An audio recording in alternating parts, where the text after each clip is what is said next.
Hess and Gary Criswell. We're here at Cosby High School, where tonight Manchester was very impressive, beating Cosby 26-0. And the scary thing is Manchester didn't play its best football. You stole it right out. You stole my thoughts right away from that, because that was the impressive part.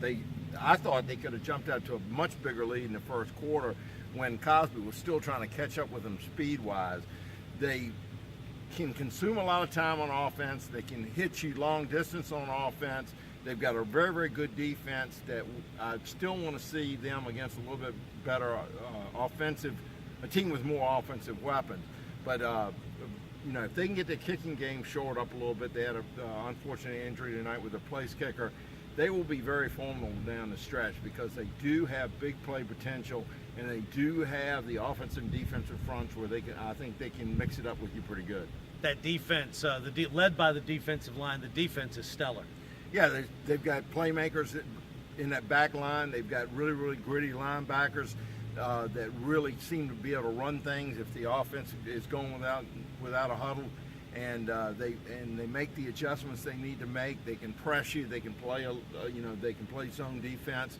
They come up and run support real well, and they tackle well in the open field.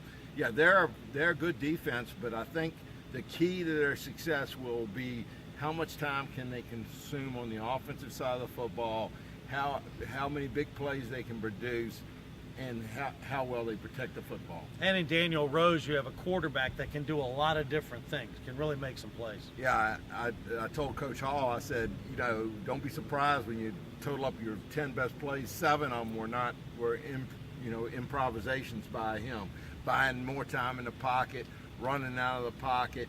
He's got really, really good ball distribution skills. He seems to see the field well, and he does a good job running the no-huddle offense. And you can see our interview with Coach Hall at sportsradio910.com on the high school football page.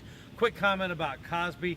Tough defense. They play tough football, a little offensively challenged, but Pete Matasio getting everything he can out of this group. Yeah, and I said they had to control the football, and it went exactly the other way. Manchester were getting 60-65% of the snaps in the first half. They just need to rest that defense a little bit.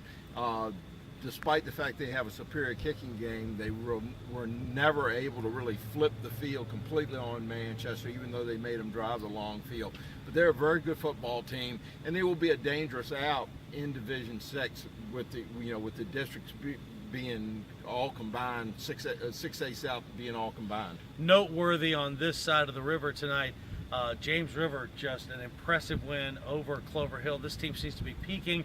That's going to be a big test for Manchester in a couple of weeks before the Manchester Bird game, Week 10. And they've got George Wythe. Manchester's got George Wythe next week for homecoming, and then they play James River. And I think that's the kind of way you want to ramp up your competition, because James River does run a lot of power football. It'll be good preparation for a very much anticipated showdown in Week 10 between Bird and Manchester. So a couple of quick hitters on me for me real quick. Hermitage and Freeman tonight. Hermitage a very impressive win, and Varina up off the mat to beat Henrico tonight, and Hanover impressively over Armstrong. Yeah, we were talking about it before, the matchups between the programs, especially out there in the Capital District, where Armstrong all of a sudden gets a little bit more of a disciplined type offense, a power quarterback in Cheatham back in the saddle there, and they really, really took him to the woodshed, and